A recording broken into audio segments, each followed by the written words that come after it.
Hey guys, welcome back to my channel. അപ്പം fighter എന്ന് പറയുന്ന cinema okay, I really enjoy the movie. ഞാൻ ഭയങ്കരമായിട്ട് പടം എൻജോയ് ചെയ്തു. സിദ്ധാർത്ഥ് ആനന്ദാണ് അതിലത്തെ മെയിൻ ഡയറക്ടർ. പുള്ളിക്കാരൻ എപ്പോഴും പാകിസ്ഥാൻ ഇന്ത്യ എന്നുള്ള ഫാക്ടർ മാത്രമേ ഉള്ളൂ.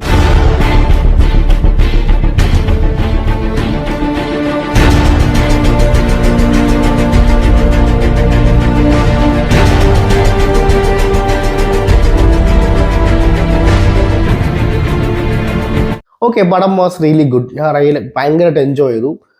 ഇതിന് 3D ആണ്. ഞങ്ങളുടെ 3D ആയിട്ട് ഒരു മാങ്ങാത്തൊലി ഞാൻ കണ്ടില്ല. എന്തിനാണ് ഈ പടം 3D ആക്കിയെന്ന് വെച്ചാൽ എനിക്ക് അറിഞ്ഞുകൂടാ. 3D ആയിട്ട് ഒരു വാഹനത്തില്ലായിരുന്നു. പക്ഷേ വിഷ്വൽസ് ഒരു രക്ഷയില്ല, എടുത്തു പറയണം. അടിപൊളി വിഷ്വൽ പ്ലസ് സൗണ്ട് മിക്സിംഗ് ഒക്കെ അടിപൊളി. ജെറ്റിൻ്റെ ഒക്കെ ആ സൗണ്ട് മിക്സിംഗ് ഒക്കെ വേറെ ലെവലായിരുന്നു. അടിപൊളി സൗണ്ട് മിക്സിംഗ് ആയിരുന്നു, കിടിലം.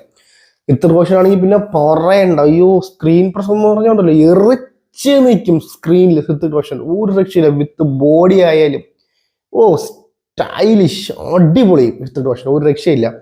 പിന്നെ ദീപിക പദുക്കോൺ കുഴപ്പമില്ല. പിന്നെ അനിൽ കപൂർ ഓക്കെ ഫൈൻ, നല്ല പെർഫോമൻസ് ആയിരുന്നു. മ്യൂസിക് ചെയ്തിരിക്കുന്ന വിശാൽ ശേഖറാണ്. പാട്ടും 3 പാട്ട് ഓക്കെ, 3 പാട്ടും കുഴപ്പമില്ല. പിന്നെ ഇതിനകത്ത് BGM സഞ്ജിത് ബൽഹറ ആൻഡ് അങ്കിത് ബൽഹറ എന്നിവരാണ് ഇതിനകത്ത് BGM സ്കോർ. സ്കോറാണെങ്കിൽ വലിയ പണിയൊന്നുമില്ല. ആ പാട്ടിൽ നിന്ന് 2 ലൈൻ എടുത്ത് സുചലാം സുചലാം തനന ആ 2 പോർഷൻ എടുത്ത് അത് എന്നെ എല്ലായിടത്തും ഇട്ടിട്ട് വന്നത്. വലിയ മെനക്കേടൊന്നും ഇല്ല BGM ഉണ്ടാക്കാൻ. ആ വിശാൽ ഉണ്ടാക്കിയ പാട്ടിൽ നിന്ന് എടുത്ത് കട്ട് ചെയ്തെടുത്ത് ഇവർക്കൊരു ക്രെഡിറ്റ് ആയി, അത്രേ ഉള്ളൂ. പക്ഷേ ആ BGM സ്കോർ ഗുമ്മായിരുന്ന കാര്യം കേട്ടോ. പക്ഷെ ആ പാട്ടിൽ വന്നപ്പോൾ വേറെ ലെവലായിരുന്നു. പക്ഷെ അത് പിന്നെ ആ പാട്ട് കഴിഞ്ഞിട്ട് അത് ആ ക്ലൈമാക്സിൽ കിട്ടുമ്പോൾ വേറെ ലെവലിൽ വന്നിട്ടുണ്ടായിരുന്നു.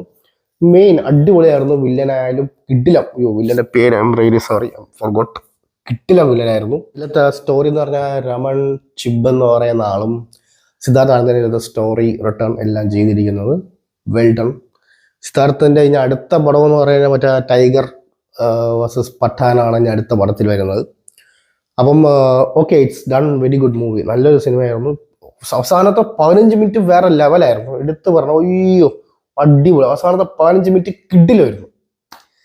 എല്ലാം കൂടി ചേർന്ന് അടിപൊളിയായിരുന്നു. ഞാൻ റിയലി എൻജോയ്, നല്ലോണം പടം എൻജോയ് ചെയ്തു.